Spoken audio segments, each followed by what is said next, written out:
What's so funny? How did this happen? The Kite Runner is a realistic fiction novel written by this guy. It takes place in Afghanistan, which, newsflash, wasn't always a war-stricken barren desert littered by mines with every square foot.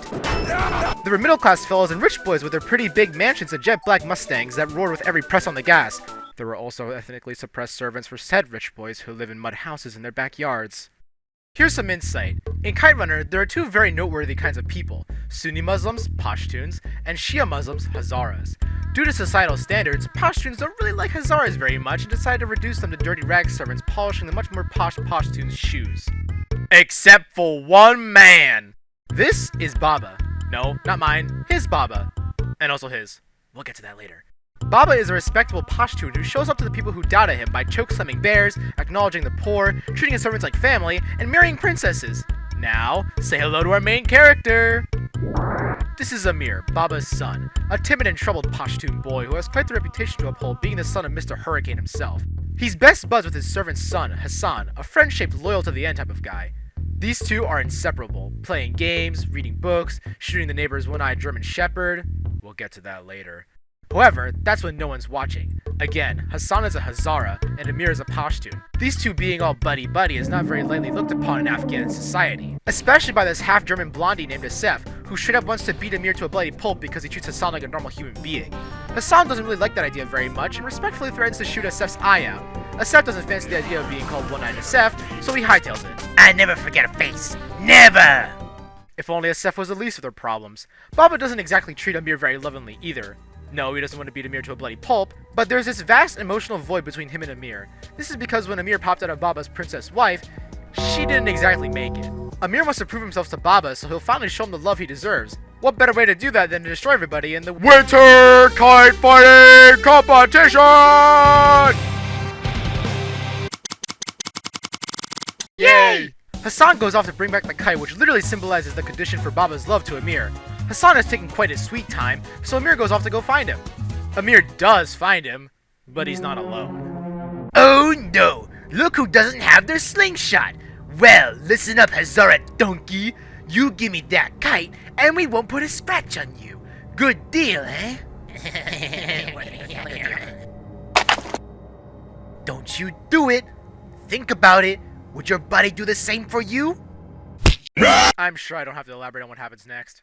Amir spends the next few months avoiding Hassan, yelling at Hassan, pelting Hassan, trimming Hassan, having nightmares over Hassan, and regretting the idea that he considered his best friend just a Hazara. And one day, he's gone. After the Russians invade, Baba and Amir leave everything behind and drop into America. Even though Baba finally loves Amir like a son and says how proud he is of all of the achievements that he's been making, Amir's guilt over his poorly chosen decisions still haunt him. I sure wish Hassan was here.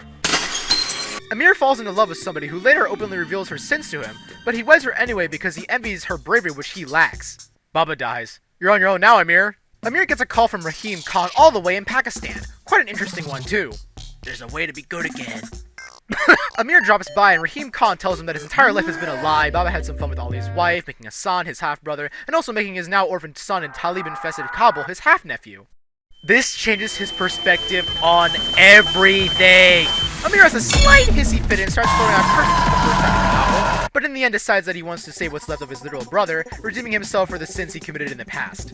Sneaky Amir sneaks into Kabul with the help of Farid and finds the city of his childhood unrecognizable. Desiccated streets, wilting gray trees, crumbling walls. Things sure did change when the Taliban took over. He manages to get in contact with a Talib who has Sohrab, who happens to be none other than the blonde-haired, blue-eyed, Sikh-hiling hypocrite himself, Asef.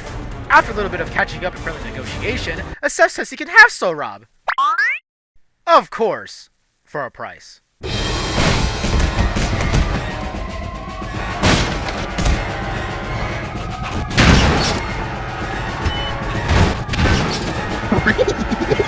What's so funny? What's so funny? Agasim! Leave him alone! Or how would you fancy being called One-Eyed Asef? Why I order! Amir and Sohrab get out scot-free, get back to America, and everything is happy and swell. At least you think. This book does a good job of reminding you this, but the past doesn't just fade away without a trace. Seriously, when I was reading this book, I thought it was over after Amir got Sohrab out of Kabul. I was only halfway through the book. Amir has some trouble getting Sorab out of Afghanistan because there's no death certificates for his parents who can't legally adopt him. So he tells Sorab that he has to leave him in a Pakistani orphanage for the time being.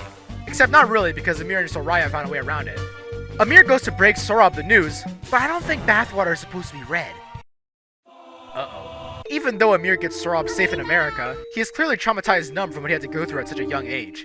However, little parts of his song still shine through in his son.